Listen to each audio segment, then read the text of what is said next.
When you really look at what oralism does and how it affects deaf people, it becomes obvious that it just doesn't work the way people claim it does. Trying to rely on lip reading, speech training, or technology that isn't always reliable puts way too much pressure on deaf students. It leaves them stressed, behind in class, and feeling like they have to change who they are just to keep up. That's not fair, and it's not real access. ASL, on the other hand, actually gives deaf people a language they can fully use from the start.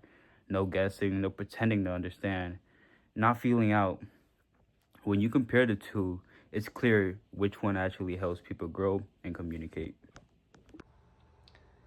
To summarize everything up for the evidence and the statistics part of this debate, I'll be comparing my evidence I had for ASL to their evidence for oralism, seeing which supports whose point better.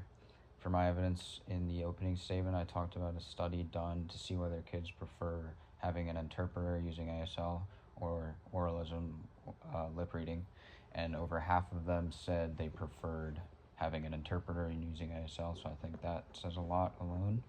And the second piece of evidence I used was that ASL was banned in schools in the 1960s, and kids had no choice but to use oralism to learn in school. And obviously, this is terrible, or it was terrible, and it probably traumatized lots of kids and people trying to learn and just go through school because they couldn't.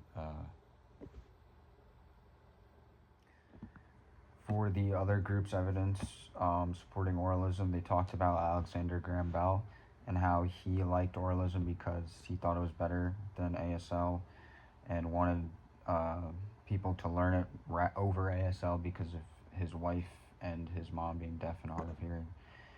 But he actually was not deaf himself, so I wouldn't really trust what he was saying, and I don't think what he tried to do was actually good.